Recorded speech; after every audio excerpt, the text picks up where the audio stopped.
In early June of 2012, I had the wonderful opportunity of being invited to attend the Caribbean Tourism Summit and Outlook Seminar in Montego Bay, Jamaica. But in addition to attending that summit, we had a unique opportunity to visit some of the tourist sites in Jamaica. That was an extraordinary adventure. And more than that, it prepared us in a very special way to cover the Caribbean Tourism Summit. Stay tuned, Carib Nation is up next.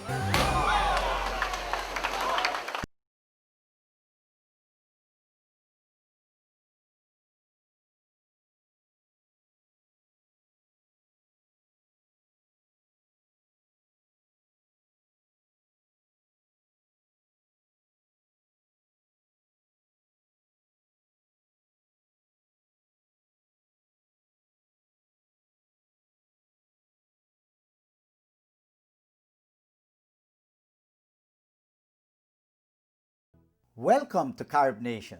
I'm Paul Nehru, Tennessee. As you can see, I'm back home in Washington, D.C., sitting in my den, relaxing, reminiscing on 5 days of a visit to Jamaica.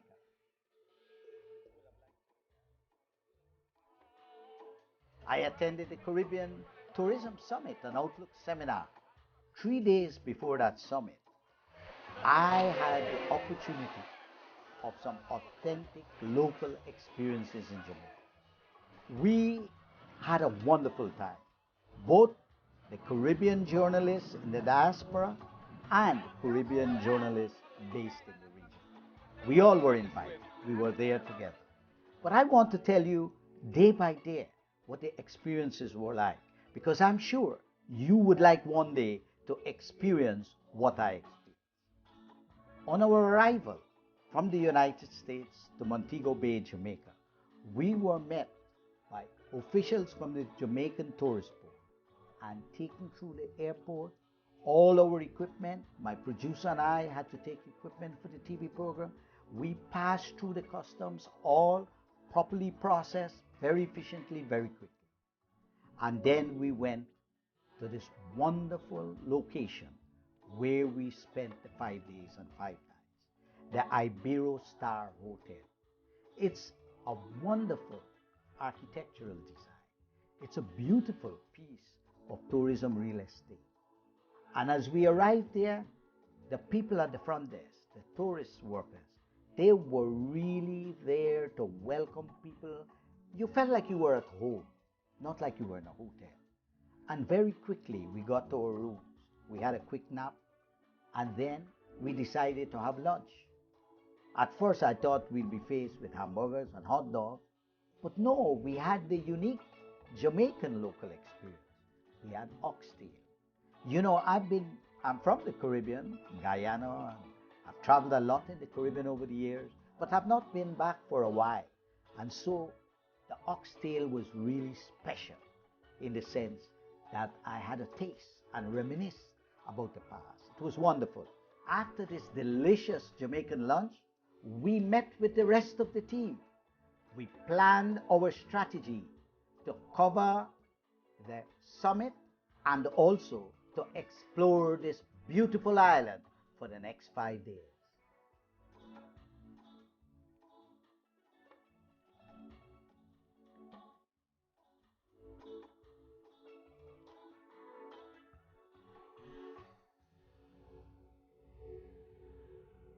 On day 2, I couldn't resist looking from my window early in the morning out into the Caribbean Ocean. So at 5:30 a.m. in the morning, believe it or not, I was down on the beach. And I always remember the elders of the Caribbean telling me that if you want to be rejuvenated and live for about 8 decades or more, then the best prescription is go down to the Caribbean beach at 5:30 a.m. in the morning. And I did just that. It was wonderful. It was invigorating.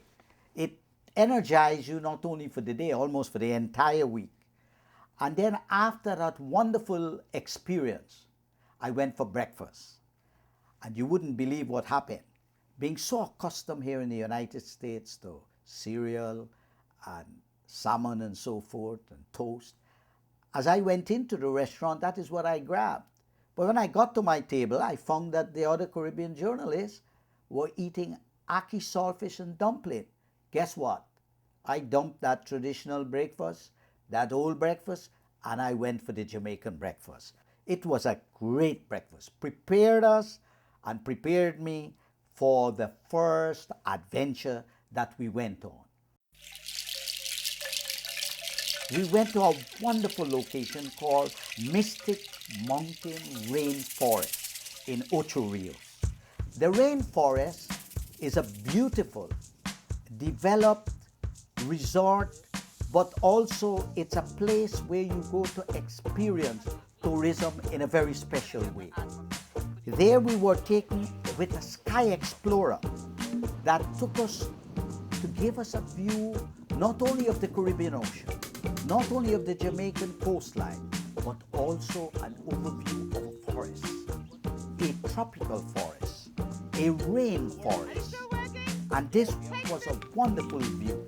We went to the peak of Mystic Mountain, and there at the peak of Mystic Mountain, we were greeted by a dancing troupe. For a moment, I thought I was in Hawaii, but no, I was in Jamaica. And it was a local Jamaican music, reggae and other tunes. And what do you think happened?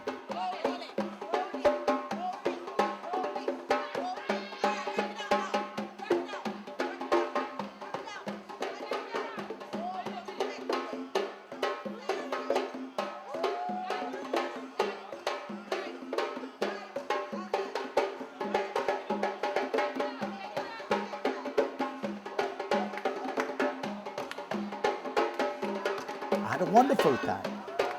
Then we went to something called bobsledding. We did the bobsled in Jamaica. Yes, I know some people may want to know where is the snow. Well, there was no snow, but it was an exhilarating experience.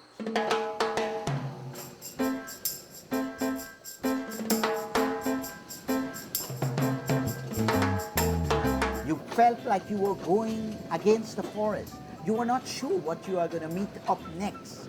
And it went really fast, really rapid. And guess what? They had cameras located at a strategic point so that they could see what your face was like when you were doing the bobsledding.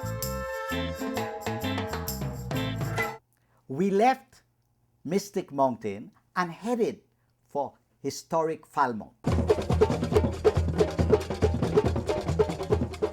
The historic Falmouth cruise port is a one-of-a-kind port, nowhere to be found in the Caribbean. And that's what's really putting Jamaica cruise shipping back on the map as a leading cruise shipping destination in the Caribbean. And you're right here on the main street, Falmouth Street, and this takes you right into the rail town of Falmouth, which was the original town way back in the early 18th century when Falmouth was a thriving historic port town.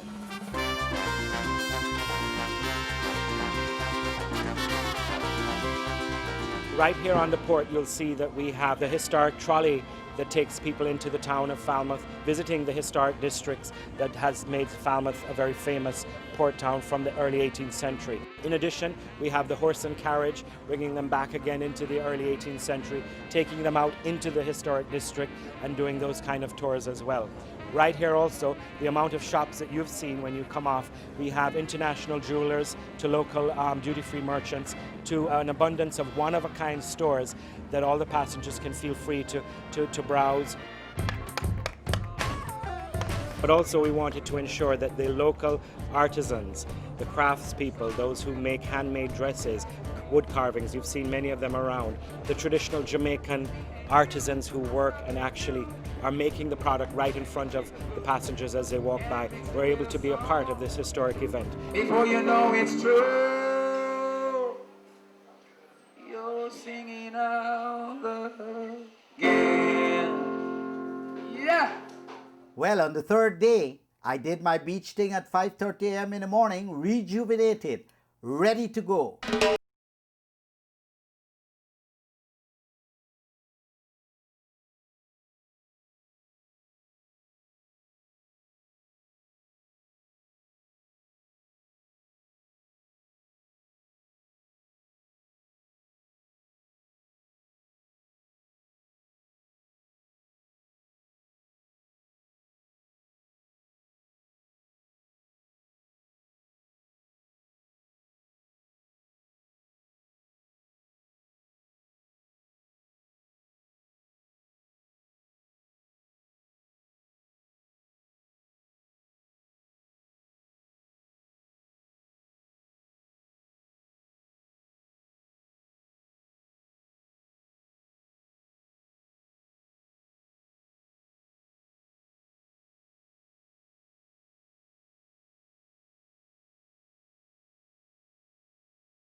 We're all excited when they came back and excitedly spoke about their adventure. There's nothing like when you go on an experience that you have a little unexpected experience.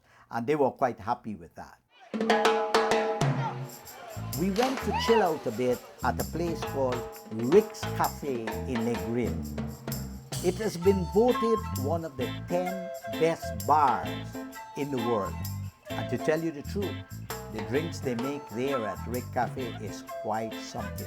And immediately next to the cafe, just next to the cafe, there are different points on the cliffs where people jump off. And I wanted to do a jump off the cliff.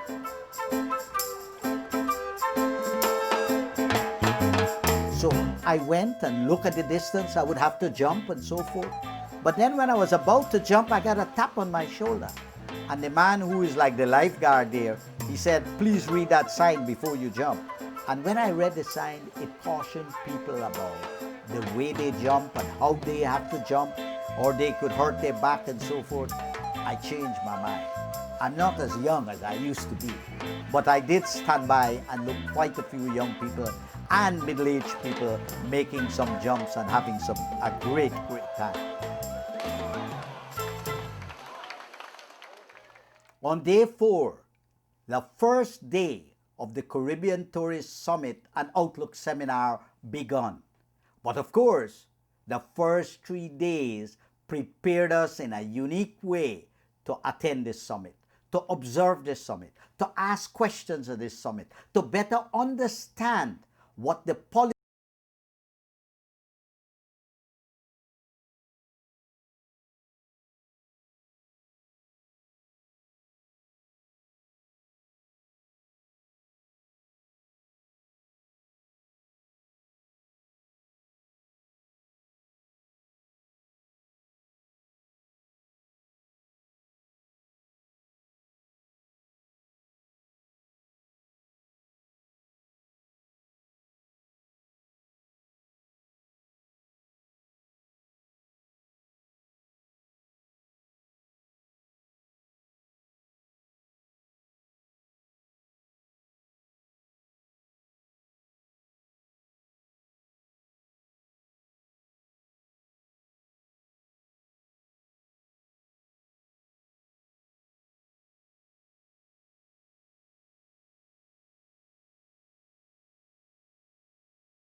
from the nation it flew.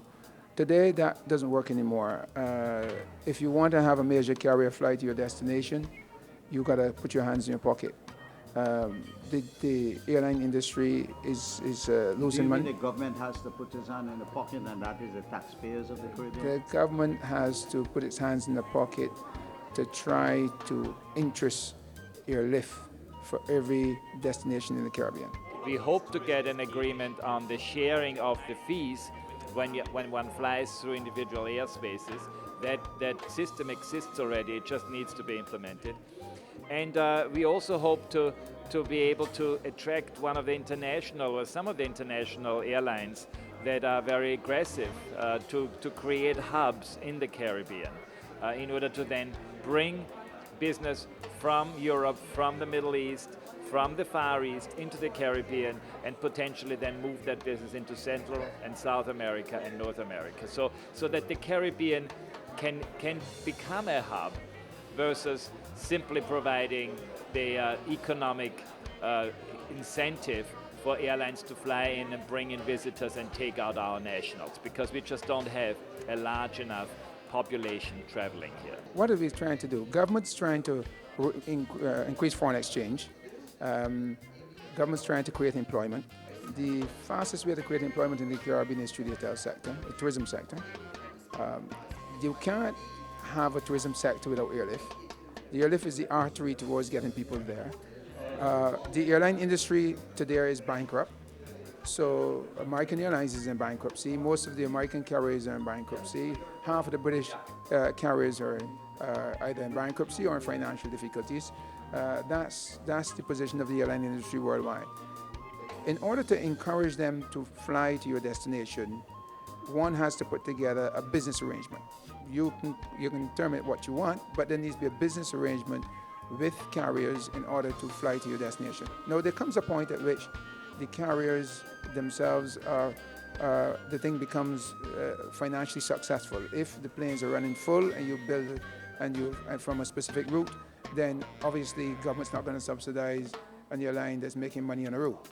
But to get the thing started, to get the airlift, to interest carriers, then there's only one way to do that in this present market environment, and that is to enter into joint venture arrangements of some kind, whether that's marketing, just for marketing, or whether that's to help subsidize the initial entry, or whether that's to subsidize seats.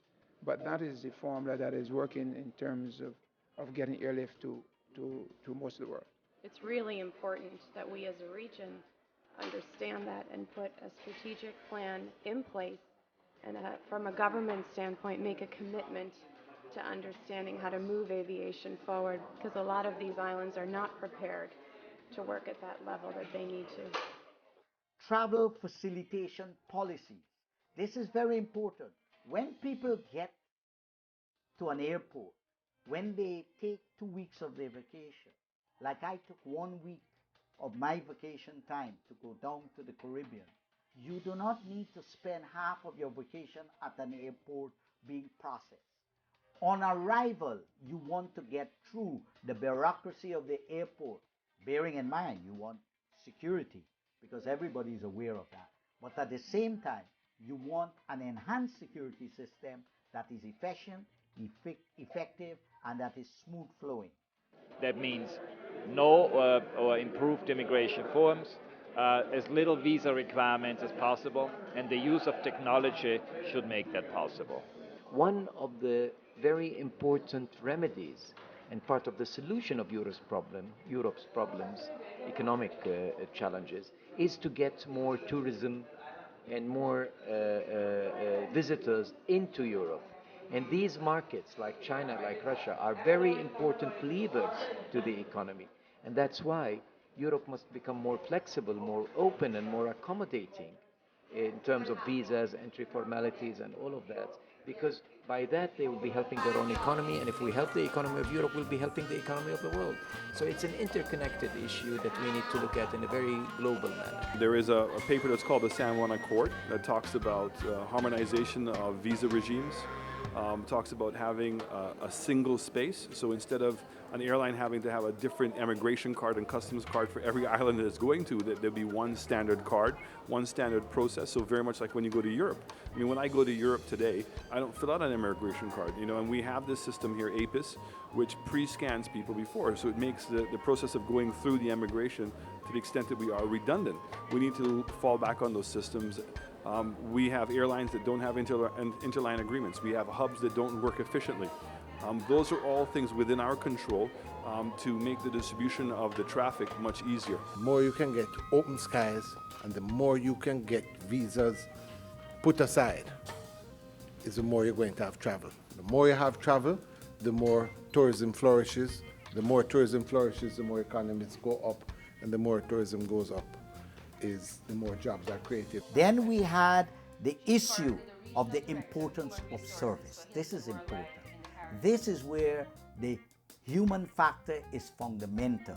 How do Jamaicans as tourist workers at all levels, whether in the management or at the door or at the front desk, at the very different locations that you visit to get fantastic experiences like zip line and tubing and so forth, you need to meet people who are friendly, people who are hospitable, people who are courteous, people who are respectful, and people who make you most of all feel at home. The consistent delivery of a high level of guest service has got to be planned and has to be trained and can't be something that's left to the imagination or left to happenstance. Service has got to be beyond the expectation of the guests.